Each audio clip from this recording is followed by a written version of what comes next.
So straight up, the quote that I'm about to share with you in this video in a couple minutes is going to forever change your entire view of life and death, of the entire origin of existence, and specifically how by gaining control over your sexual energy, by learning how to harness it, learning how to tame it, to not immediately give in to your sexual urges, you're going to learn that by foregoing the physical expression of your sexual urges, so abstaining from, doing the thing, you in return are going to gain immortality.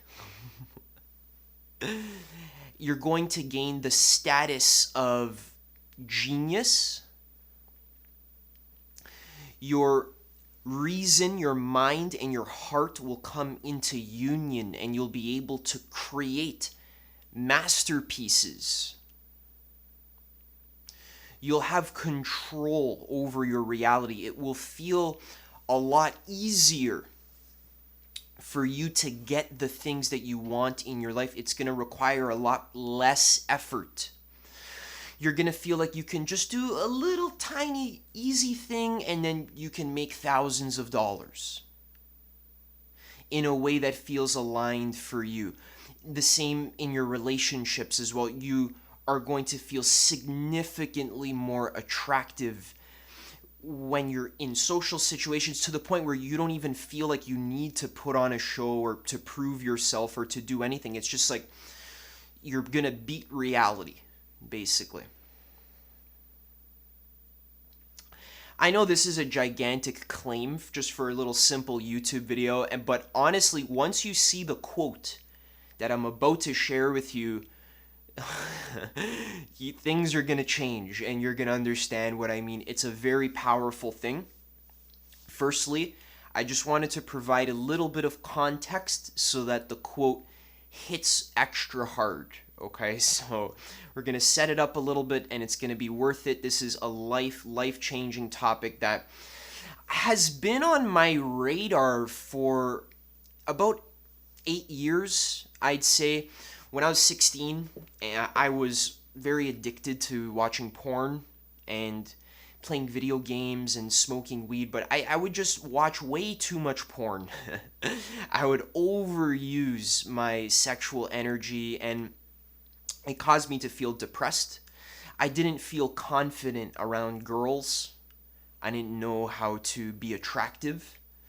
So when I got into personal development, I discovered the idea of NoFap, which was basically you just don't waste your sex energy, and then it becomes a lot easier to be attractive to women. You feel more desire, more drive, more clarity. There's more intelligence available to you. You feel just like a better version of yourself. So when I started doing NoFap, it actually improved my dating life massively, and I was able to get better results with girls that I was interested in. So this is something that I've been kind of like on and off knowing about for a while, but still I struggled with it until recently. In some sort of synchronistic event, I was cleaning my room and I was moving my camera tripod, and the leg of the tripod hit onto this book that I had on the floor, Think and Grow Rich by Napoleon Hill. Now, I had put the book on the floor because I intended to read it, but the way it happened was just like, it almost felt like the tripod was like tapping on the book, like, hey, like, read it. And I was like, I kind of stopped what I was doing. I was in the middle of cleaning. I stopped what I was doing and I just kind of sat down and I just opened to the chapter I had been meaning to read, The Mystery of Sex Transmutation. Now, Think and Grow Rich is a very famous book. Many people have used it to gain success in their lives, like Bruce Lee. Even like Kendrick Lamar as well talks about Think and Grow Rich a lot in his raps.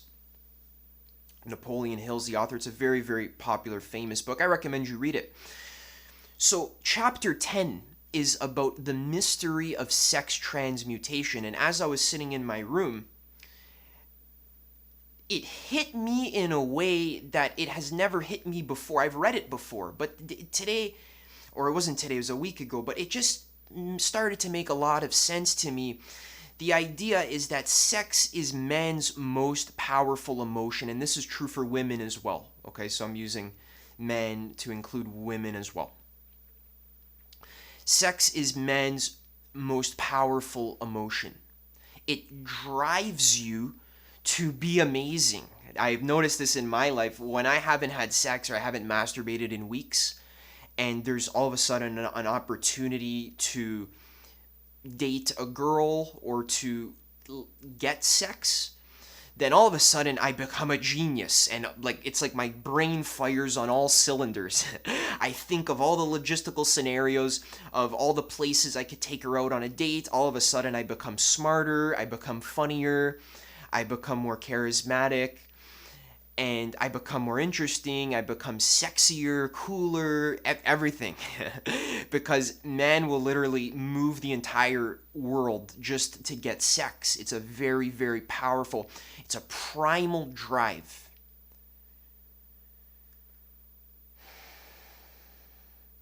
It's a primal force to procreate, to continue your species. So what Napoleon Hill says is that consciously or unconsciously, all geniuses of history have somehow managed to figure out how to become masters of their sexual energy and not to express it physically.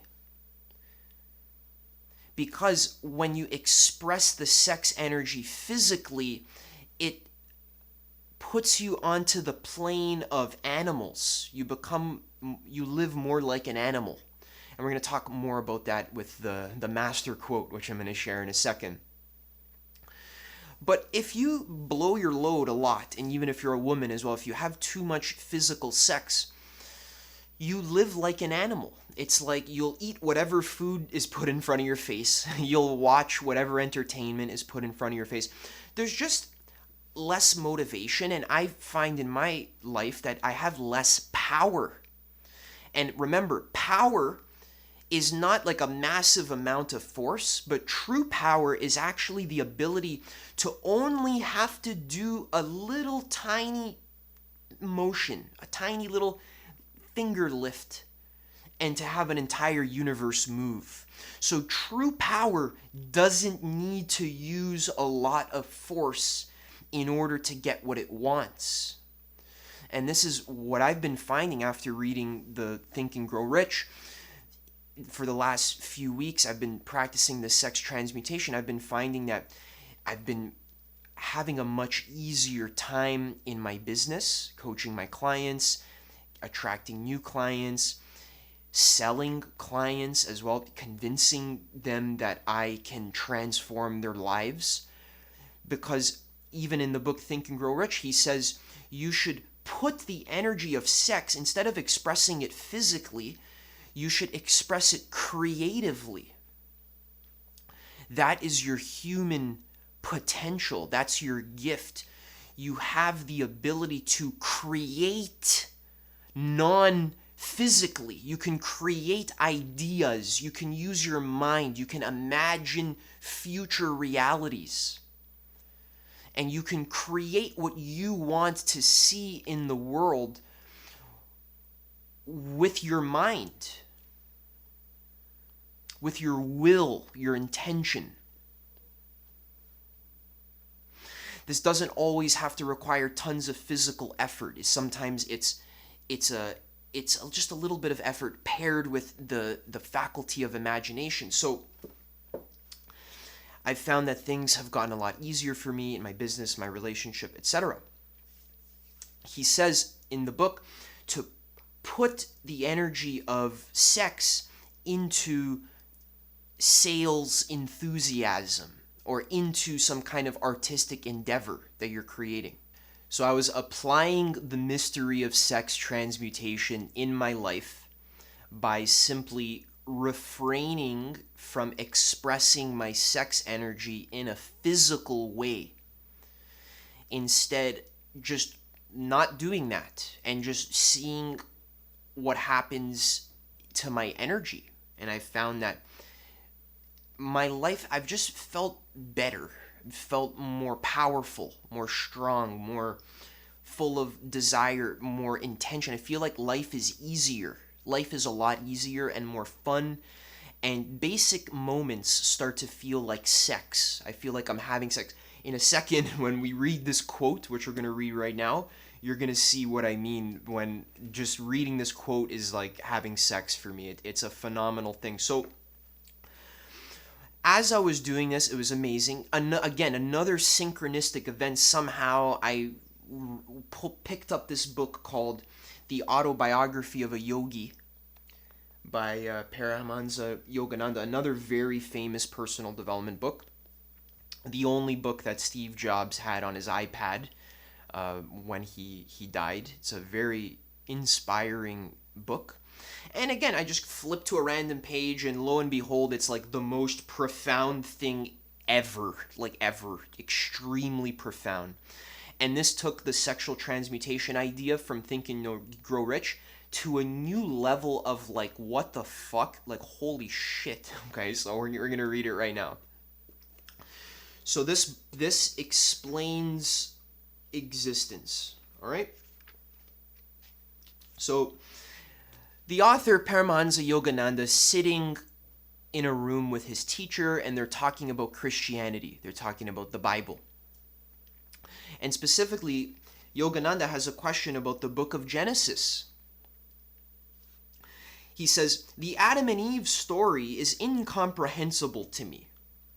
Why did God punish not only the guilty pair, but also the innocent unborn generation?" So, if you're not familiar with the Genesis story from the Bible, essentially, God created the earth in 7 days, and on the seventh day, he created Adam and Eve to live in the Garden of Eden, which was like this paradise. And he said to Adam and Eve, "You can eat any of the fruit of this whole garden. You can do whatever you want, have fun, enjoy yourself. Just please don't eat the fruit from this tree that's in the middle of the garden. The tree of knowledge of good and evil. Don't eat that, because then you'll die." But otherwise, everything else is free reign. So Adam and Eve are like, okay, that's a pretty good deal. So they're eating the fruit, enjoying their life. One day, a serpent tempts Eve into eating the fruit from the tree. And the serpent has some sort of logical argument for why it's a great idea. Like, oh, God doesn't want you to be as powerful as him. And Eve is like, okay, I'll try the fruit. So she tries the fruit. She's like, oh, this is pretty good here. And then she went to Adam. She's like, Adam, here, try this fruit. He's like, no, I really shouldn't. And she's like, I insist. So he's like, okay. So he tried the fruit, and then instantly they realized that they were naked. And they went to go hide. They felt ashamed of themselves for betraying God. And then as God came walking through the garden, he was like, Adam and Eve, where are you? Why are you hiding from me? And he found out that they ate the fruit, and basically he got super mad. He banished them out of the Garden of Eden for eternity. He banished them out of paradise. He cursed them to suffer, to have to work really hard to get what they want in their lives, to eat and to procreate. They're going to have to work really hard, and it's going to suck. It's going to be physically painful. And the same is true for all of their kids for eternity. they're okay. So that's the story. So Paramahansa Yogananda he's still a kid at this point. He's asking his guru. He's just curious. Why did God punish not only the guilty pair, but also all the innocent unborn generations? Master was amused more by my vehemence than by my ignorance. Genesis is deeply symbolic and cannot be grasped by a literal interpretation, he explained. Its tree of life is the human body. The spinal cord is like an upturned tree, with man's hair as its roots, and efferent nerves as branches. The tree of the nervous system bears many enjoyable fruits, or sensations of sight, sound, smell, taste, and touch. In these, man may rightfully indulge, but he was forbidden the experience of sex, the quote unquote apple at the center of the body, quote unquote, in the midst of the garden. So in Genesis 3:2-3, it says, "We may eat of the fruit of the trees of the garden, but of the fruit of the tree which is in the midst of the garden, God hath said, Ye shall not eat of it, neither shall ye touch it, lest ye die." All right. The serpent represents the coiled up spinal energy that stimulates the sex nerves. Adam is reason and Eve is feeling. When the emotion or Eve consciousness in any human being is overpowered by the sex impulse, his reason or Adam also succumbs.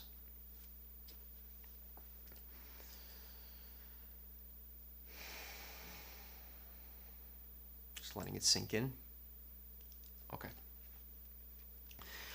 God created the human species by materializing the bodies of man and woman through the force of his will.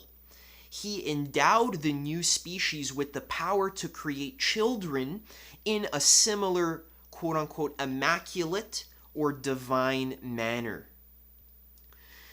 Because his manifestation in the individualized soul had hitherto been limited to animals, instinct-bound and lacking the potentialities of full reason, God made the first human bodies symbolically named Adam and Eve.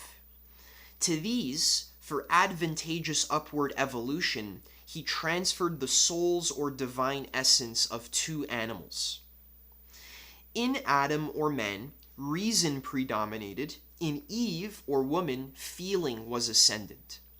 Thus was expressed the duality or polarity that underlies the phenomenal worlds. Reason and feeling remain in a heaven of cooperative joy so long as the human mind is not tricked by the serpentine energy of animal propensities.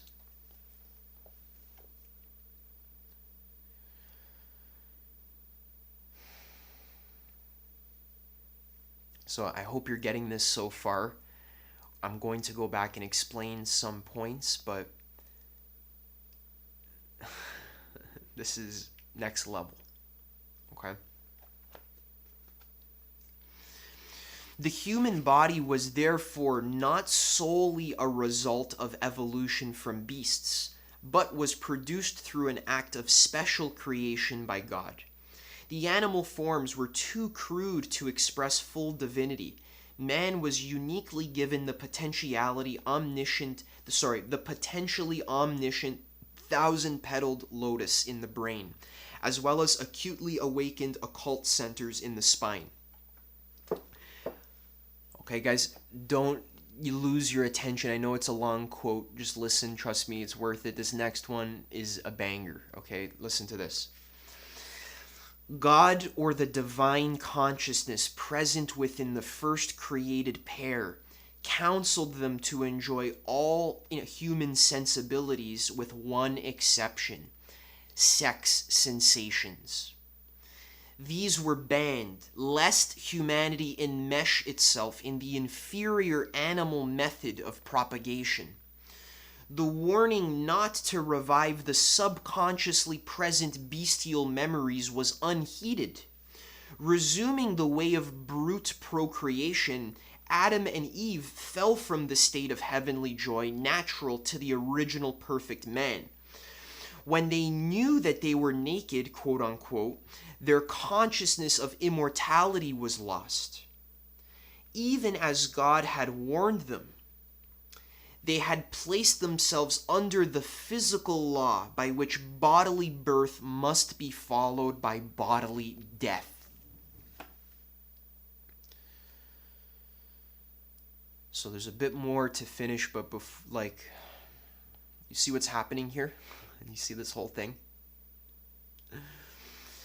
So what is being described is the nature of existence as a human being. As a human being, you're almost like halfway in between the animal realm and the God realm.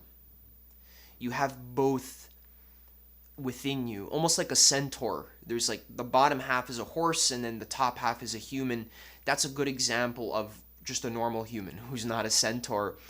We have like one foot in hell and one foot in heaven, or another way to put it is one foot in the realm of duality, where we have to create through pain and suffering and physical toil.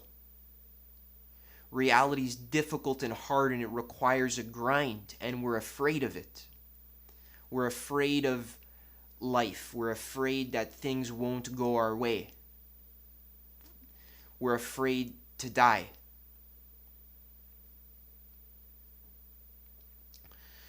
Yet we have this potential as long as we don't eat from the tree in the middle of the garden, which if your body, like literally in the middle of the garden, there's a tree, especially if you're a guy, there's obviously a tree, and for some it's more of a sapling, but as a woman, the same principle goes. As long as you don't eat from the tree in the middle of the garden, you enjoy all of your sensations, all of your senses, just not sex, then you can live eternally in the Garden of Eden beyond the realm of life and death, one with God. And we're going to talk about this now. So the knowledge of good and evil, quote unquote, promised Eve by the serpent. So the serpent promised Eve that she'll know good and evil if she eats the fruit. It refers to the dualistic and oppositional experiences that mortals under Maya must undergo. So Maya is known as like dreaming life, like the dream of duality, the dream of being a person that has a life that exists, that has a job and a family, and it's you get lost in the dream. You're exposed to the dualistic and oppositional experiences that mortals under Maya must undergo, and in Buddhism it's referred to as suffering. Falling into delusion through misuse of his feeling and reason, or Eve and Adam consciousness, man relinquishes his right to enter the heavenly garden of divine self-sufficiency. The personal responsibility of every human being is to restore his parents, quote unquote, or dual nature to a unified harmony, or Eden. To restore the dual nature to a unified harmony, or Eden. As Sri Yukteswar ended his discourse, which is Paramahansa Yogananda's teacher, I glanced with new respect at the pages of Genesis.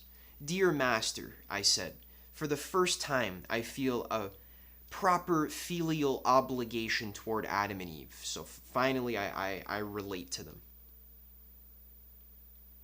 All right.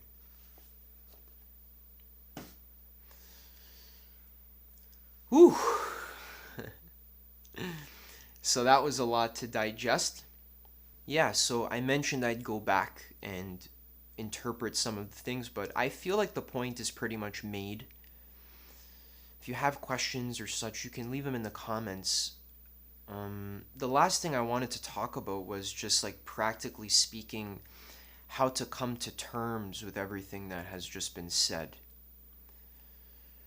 Like, for example, like Adam, you're like, that kind of sucks. Like, I'm never gonna get a blowjob ever again. Like, come on. Like, the only reason why I watch your videos is to get more blowjobs, and you know now you've even taken that away from me. So there's no point of even existing anymore if I can't have blowjobs. And what I'm saying is that blowjobs are great, but what's even greater is eternal union with God and not needing to work so hard to get what you want in your life as long as it's just not physical sex. But there's all kinds of other sorts of sex that a human being can have, like when you make a YouTube video that you really love and are inspired by, or when you improvise jazz music, or when you play a song that you love, or when you listen to your favorite song, or when you go to nature, when you take out a microscope and you actually observe the cellular structure of moss or lichen, or swinging from the monkey bars, or looking into the eyes of a little child. So there's a lot more to life than just sex, and something happens when you tell yourself, first of all, at any point you're free to eat from the tree of good and evil, okay? If you want to be enmeshed in duality and you want to live your life as an animal, there's actually nothing wrong with that. That's your choice. It's fine. You're allowed to do it. And honestly, I think it's important for you to explore your sexuality physically if you've like never had sex before ever. Honestly, I think you should do it. Okay? I think you should do it a couple times. It's gonna, you'll get lost, all the feelings will be emerged. I think there are see, now I'm not sure about like if you can have sex but like not come. It's really interesting. Like I haven't fully solved all of reality yet. Still a work in progress. But for me, it's feeling very natural and very good right now, having watched millions of hours of porn and had a good amount of sex in my life. I feel like I'm at a point where I can let it go in exchange for immortality. you know, or not, barely even needing to lift a finger, just literally chilling out all day, relaxing, and then I say one or two things on a video and I make thousands of dollars. Not to brag, I'm just saying like that's my setup that I got right now, and it doesn't work. The setup doesn't work if I'm wasting my creative energy in a physical animalistic way and becoming overly infatuated with sex sensations. Because like he said in the book, subconsciously it sort of awakens a primal drive, a primal animalistic part of your brain that it basically, like, it makes you forget that you're God. So practically speaking, if you want to experiment with this, I don't like calling it no-fap. I think that's kind of a childish name. I prefer to call it sex transmutation. Yeah, it has more of a ring to it. It's more intense. Sex transmutation, it feels awesome. And no-fap just sounds like, what the fuck? Like, why would I say that? Stupid word. It's cool. It's something you want to experiment with. I think it'll make your life a lot easier in your business, in your relationships. Yeah, the whole thing with relationships now, like how do we make sense? Like how do we navigate this? I think you'd be surprised that certain women are actually very turned on. I'm speaking from the perspective of a guy, but certain women are very turned on by the prospect of a man who doesn't want to have physical sex, but there's many other kinds of experience that can be had without needing to rub genitals. A lot of different ways that energy can be exchanged, that fun can be had, a lot of fun, and that love can be shared. Yeah, women, I think it's good to be celibate. I think it's a powerful thing, especially if you're creating something, if you want to create something, if you're giving birth to something.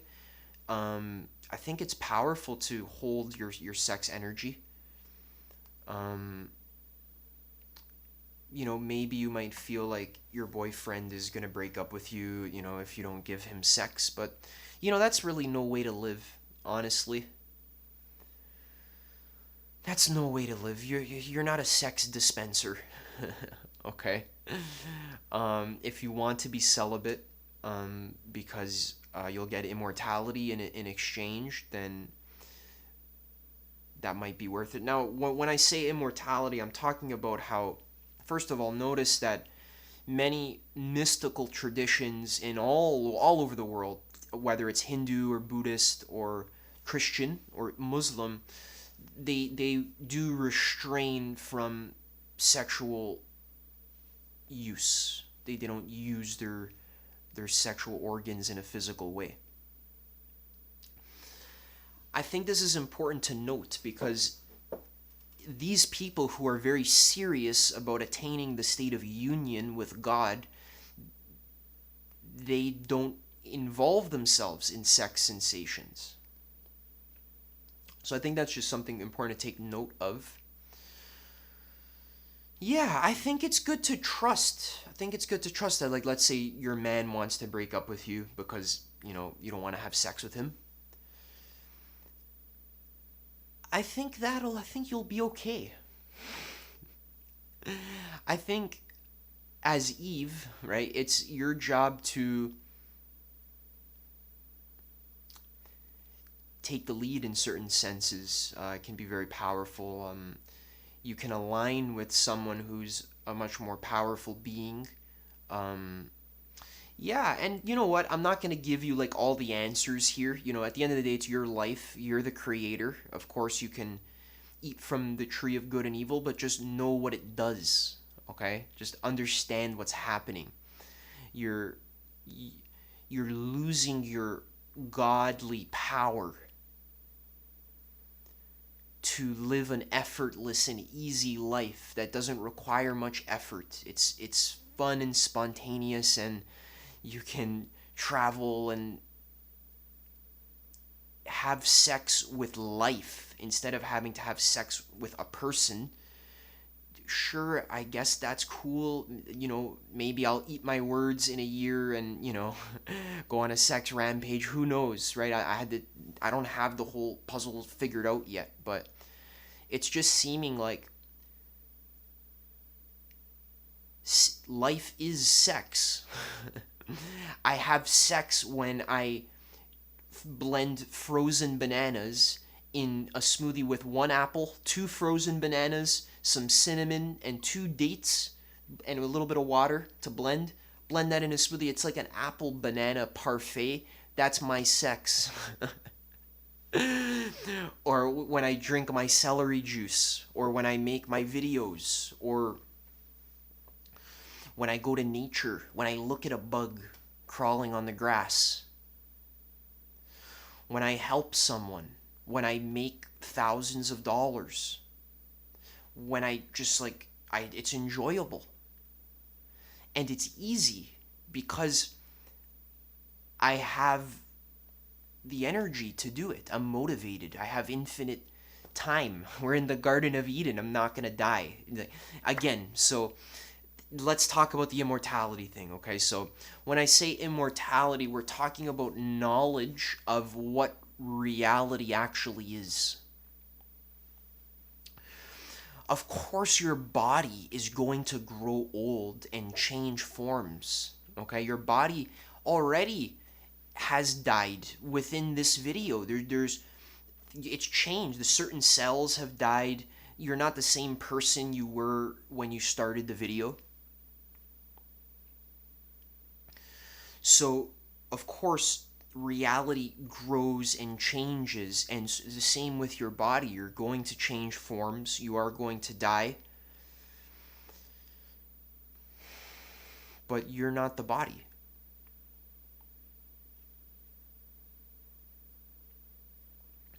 The body is just like it's a temporary flesh suit, and it's not even that. It's just an apparition of consciousness, like a ghost almost. It seems like it's there, but it's almost like how, when you dream at night and it seems like your body's definitely there. You're dreaming, maybe you're swimming in the water, or sometimes I swim through the air in my dream. I do the brushstroke through the air. Yeah, it seems like I'm actually doing that. I actually have hands, I'm experiencing the sensations. So it seems like I actually have a body, but you don't understand that a body is essentially just a tool that God, which is you, uses to experience storytelling, to experience more aspects of its infinite self, to understand what it means to make an apple banana smoothie and drink it. You can't do that without a human body. And then how would the infinite Godhead, which is what you are, know what it is? How would God know itself and understand and appreciate and love itself fully unless it could experience itself fully? And how could infinity experience itself fully without exploring every possible finity or finitude? And the way God does this is by dreaming up a flesh suit so that it can have dualistic experiences. But the infinite Godhead doesn't really go anywhere. It is your awareness. It's the nature of mind. It's like a flicker.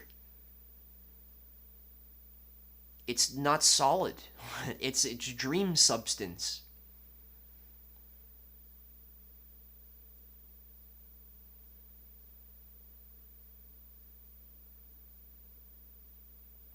It's beautiful. You can play in dream substance infinitely as long as you want. The problem is that when you eat from the tree of the knowledge of good and evil, which again is the tree of duality, which is sex, it now creates these oppositional forces of good and evil. This means that this thing is good, this thing is bad. Now this creates fear. This creates need. I need the good things, and I can't handle the bad things. I'm afraid. Now suffering begins. There's a lot of clinging going on. There's a lot of fear, a lot of attachment. That's why every manifestation video that you watch is about letting go or about feeling the wish already fulfilled, feeling like you're already in heaven, like you're already in the Garden of Eden. So sex transmutation is one thing that helps. Now, some other practical tips I wanted to leave you with as a bonus for staying this long in the video is diet does affect your sexual energy, and you'll find it significantly easier to maintain balanced internal energy by eating 99% fruits, vegetables, and herbs.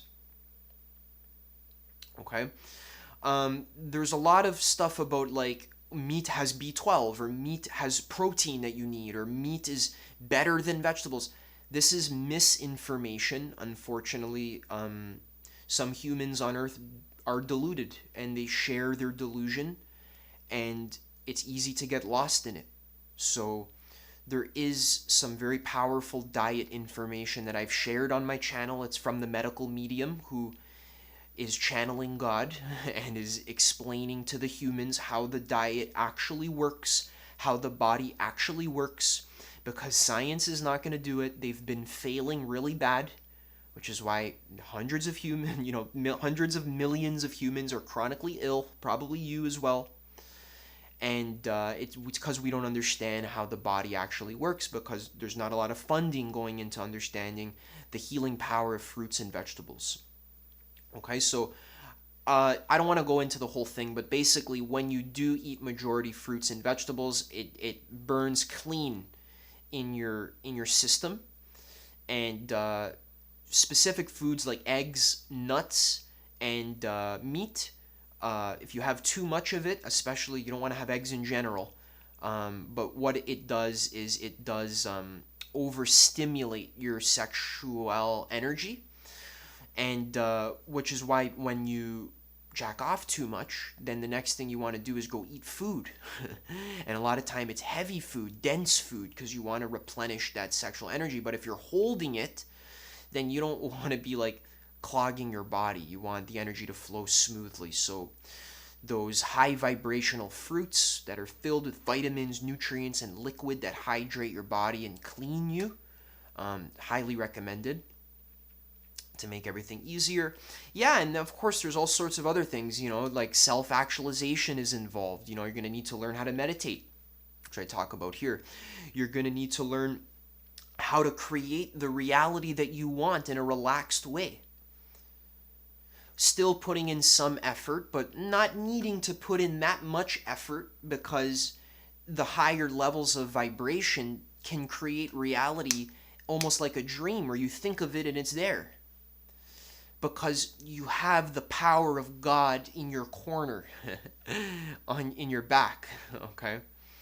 And then I guess that's what I'm trying to do for you here on this channel. So if this was something that interests you, then subscribe. I have a great video that you can check out now called How God Creates Reality, which is a little bit more of a metaphysical explanation of how this whole you are God thing works. It's a pretty rigorous explanation. So you can check that out. Also, I do have a coaching program as well where we just chat once a week and we have deep, detailed discussions to help you become a powerful creator in your reality. So if that's something that interests you, you can book a call below to chat with me and see if you're a good fit and if you'd like to join. And yeah, otherwise, thanks for watching. I'll see you in the next video. Bye.